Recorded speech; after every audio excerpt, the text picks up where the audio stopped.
오늘은 쓰임받는 크리스찬이라는 제목으로 같이 은혜를 받도록 하겠습니다. 펜싱 경기 혹시 여러분 아시는지 모르겠습니다만은 저희 친척 중에 펜싱을 하는 친구가 있었습니다. 국가대표는 되지 못했지만 펜싱 경기를 해서 펜싱 경기에 대해서 설명을 쭉 해주는데 그 경기 룰이 굉장히 까다롭고 또 그 경기 룰이 굉장히 그 신사도에 입각한 그런 경기인데 공격이 성공했을 때 들리는 외침이 있습니다. 그게 뭐냐면 투쉐라고 하는 말입니다. 그 말은 찔렸다라는 말입니다. 찔렸다. 그러니까 내가 찔렸습니다. 이런 뜻입니다.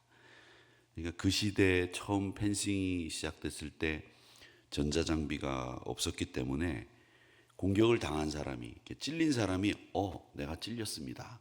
이렇게 해야지 공격한 사람이 내가 너 찔렀어. 이렇게 말해서 공격이 인정되는 게 아니라 찔림을 받은 사람이 내가 찔렸다라고 해야 점수가 되었습니다. 그래서 이 펜싱 경기에서 가장 중요한 것은 공격한 사람이 아니라 정직하게 자기가 찔렸다고 인정하는 것이 정말 중요합니다. 찔렸는데도 안 찔렸다고 시침을 떼면 이건 경기의 룰도 그리고 또 경기의 점수도 정확하게 올라갈 수가 없고 그 친구는 다음부터는 찔렸는데도 불구하고 안 찔렸다고 하는 사람이다. 이렇게 치부가 되고 그렇게 분류가 돼버리고 맙니다.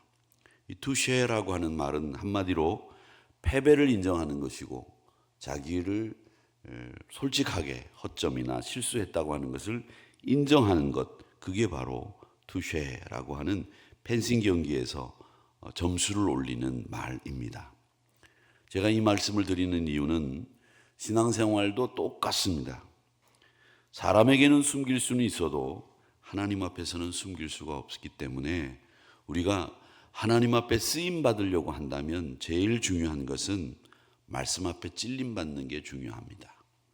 이 말씀 앞에 찔렸을 때 하나님 앞에 투쉐, 제가 찔렸습니다. 이렇게 고백하는 사람이, 정직하게 인정하는 사람이 진짜 신앙이 발전하고 성장한다는 겁니다. 오늘 바울은 디모데에게 쓰임받는 사람은 어떤 모습을 가지고 있는지 세 가지 이미지를 가지고 우리들에게 설명하고 있는데 제일 첫 번째 15절에서부터 19절까지의 말씀은 쓰임받는 일꾼의 첫 번째 요건은 부끄러울 것이 없는 사람입니다. 이렇게 얘기합니다. 하나님이 쓰시는 사람은 진리의 말씀을 바르게 전하면서 말씀을 옳게 분별한다라고 되어 있는데 이 분별한다라고 하는 표현은 길을 곧게 내는다 이런 뜻입니다. 길을 곧게 낸다. 여러분 시간이 지나서 이 꾸불꾸불한 길을 곧게 만드는 공사를 하는 것을 여러분 보셨을 겁니다. 이 구불구불하다가 길을 곧게 내놓으면 시간 단축은 물론이고 운전하는 분이나 왕래하는 분들이 편리하게 다닐 수 있습니다. 그렇게 길을 똑바로 내는 것이 바로 진리를 분별한다라는 뜻입니다. 즉 말씀을 받고 삐뚤어지지 않고 자기 생각을 거기에 얹지 않고 항상 억지 해석하지 않고 그대로 바르게 전하는 것, 그게 바로 진리를 분별하는 겁니다. 오늘 17절의 말씀에 보면 잘못된 교훈을 어디에 묘사하고 있느냐면 악성종양에 비유하고 있습니다. 여러분 이 악성종양이라고 하는 것은 막 번져나가죠. 그리고 사람의 모든 장기 기능을 엉망으로 만들어 버리는 것이 악성종양이 가지고 있는 특징이죠. 그래서 사망에 이르게 하는데 이 바르지 못한 교훈은 악성종양과 똑같습니다. 바르게 가지 못하게 하고 곁길로 가게 하고 온갖 바른 기능들을 엉망으로 만들어 버리게 됩니다. 겉으로는 지식이 있어 보이고 겉으로는 굉장히 철학적인 것처럼 보이지만은 악성종양과 같이 진리를 분별하지 못하는 이런 교훈들은 항상 교회를 병들게 하고 성도들을 병들게 만든다는 거죠. 여러분, 영적으로도 병들게 되면 큰일이 나지 않습니까? 오늘날도 마찬가지입니다. 보면 말씀보다는 말재주가 능한 사람이 있어요. 복음보다는 심리학을 이야기해서 사람의 감성을 터치하는 일에 주력을 하는 분들이 있습니다. 복음보다 인문학이 우선인 것처럼 말하는 분들이 있습니다. 물론 인문학도 중요하고 심리학도 중요하고 말재간이 능한 사람도 좋습니다. 아볼로 같은 사람이니까요.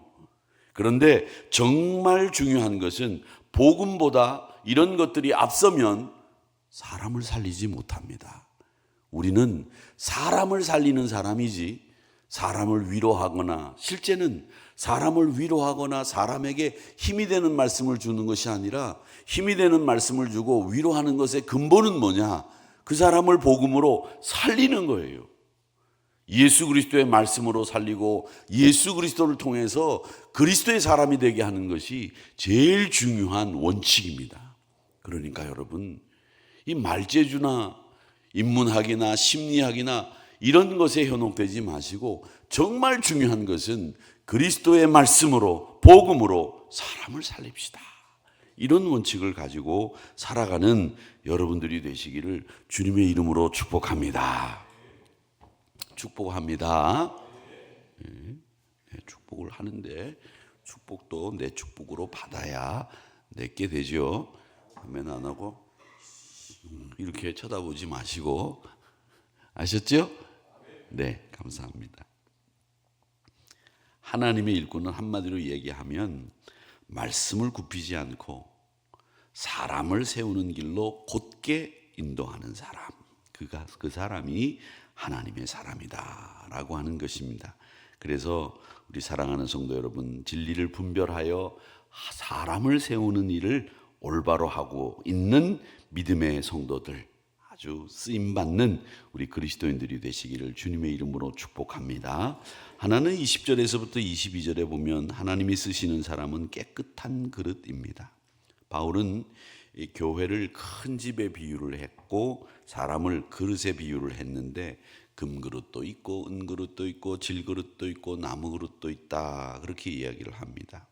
여러분, 근데 바울이 말하는 이 그릇의 차이는 뭐냐? 금으로 만들었느냐 은으로 만들었느냐? 사람은 그걸 보겠죠. 이왕이면 금으로 만든 그릇. 지금도 제가 참 기억나는 것은, 제가 처음 이제 담임 목사가 돼서 신방을 이제 담임 목사로 갔습니다. 담임 목사로 부임을 해서 이제 신방을 쭉 부임 신방을 하는데, 어떤 집에 갔더니 권사님이 말이죠, 이 그릇은 목사님만 쓰는 그릇입니다. 그러면서 밥그릇, 국그릇, 찻잔까지 목사가 쓰는 그릇을 금으로 만들어가지고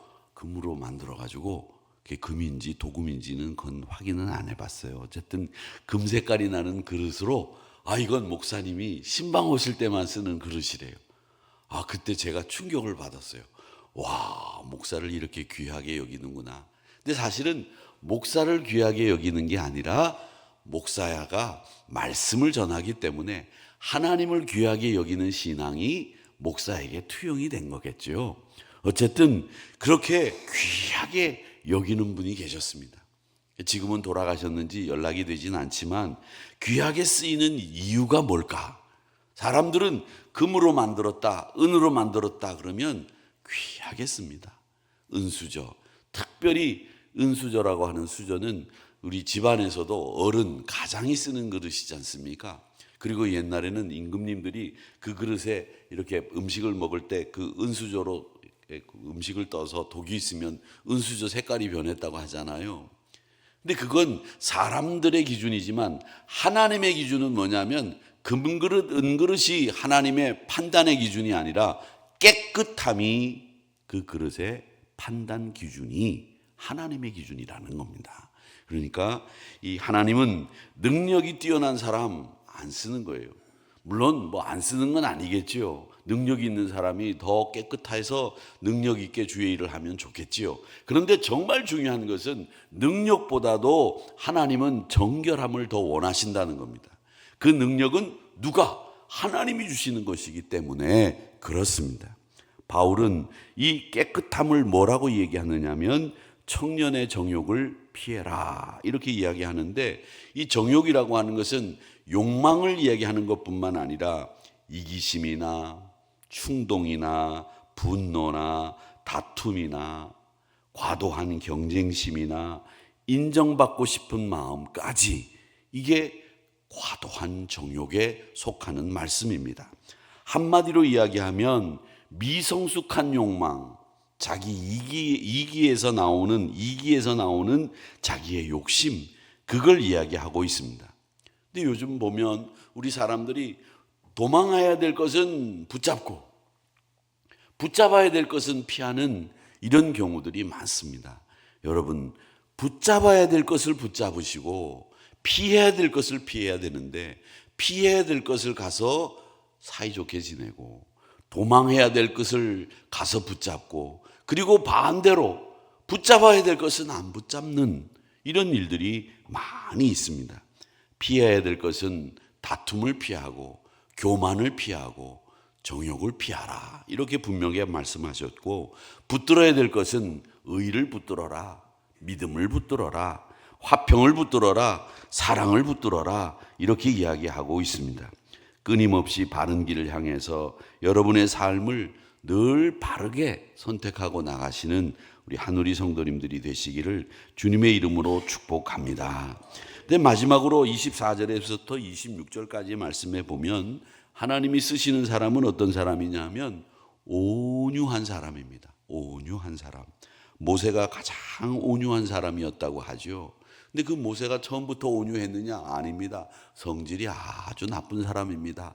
성질이 나면 바로 벽돌로 사람을 죽이는 사람이 모세였어요.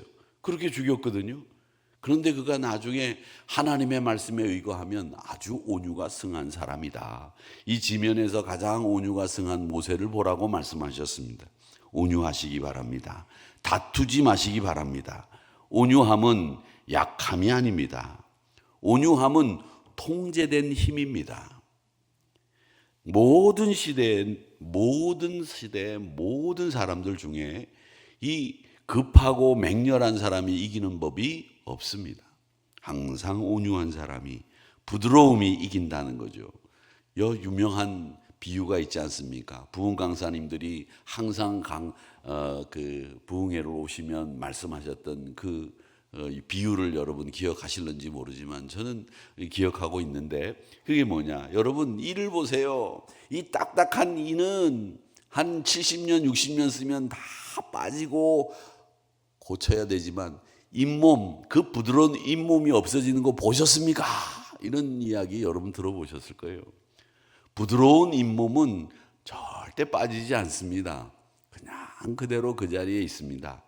이는 딱딱하기 때문에 빠지고 깨지고 부서지고 없어집니다. 썩습니다.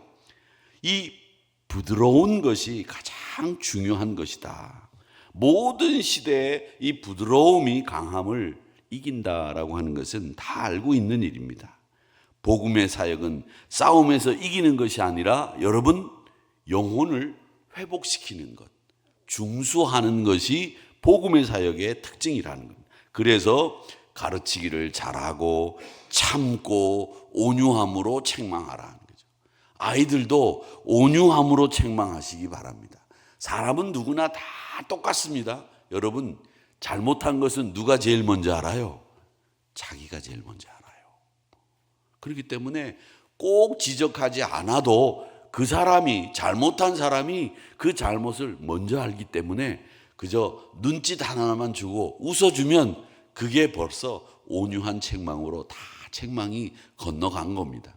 근데 우리는 꼭 그걸 지적하고 말하고 그리고 그 사람에게 이 창피를 줘야 된다고 생각해요.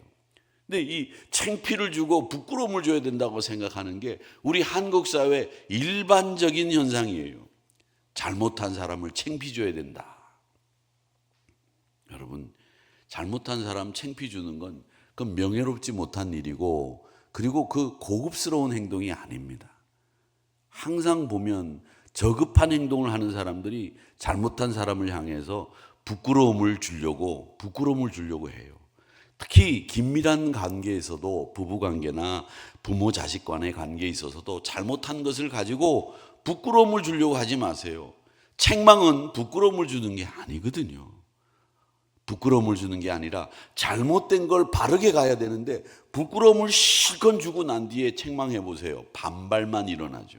그러니까 자녀들에게 부끄러움을 주지 마시고 잘 덮어주고 그러고 난 뒤에 그를 바르게 지도해야 그 지도를 따라오는 거죠.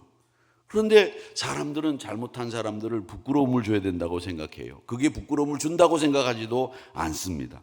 항상 성경은 온유함으로 책망하라. 오늘 이 자리에 나온 사랑하는 한우리 성도 여러분, 여러분들은 책망의 자리가 혹시 여러분에게 있게 되면 온유함으로 책망할 줄 아는 좋은 신앙의 덕목을 갖추시기를 주님의 이름으로 축복합니다. 그래서 투세라고 말할 수 있는 사람, 우리는 말씀 앞에 바로 서 있느냐, 내면을 내가 정결하게 관리하고 있느냐, 온유함으로 다른 사람을 돕고 있느냐, 이 세 가지를 항상 점검해서 쓰임받는 그리스도인들이 다 되시는 우리 성도님들이 되시기를 주님의 이름으로 축복합니다. 그래서 제일 먼저 투쉐, 주님 제가 찔렸습니다. 말씀 앞에 이 고백을 하시는 순간에 치유가 시작이 되고 회복이 시작이 되고 또한 하나님 앞에 관계가 회복이 되는 역사가 일어나게 된다라고 하는 것을 기억하시면서 이렇게 하나님 투쉐, 제가 찔렸습니다. 말씀 앞에 늘 찔림받는 여러분들 모두가 되시기를 주님의 이름으로 축복합니다.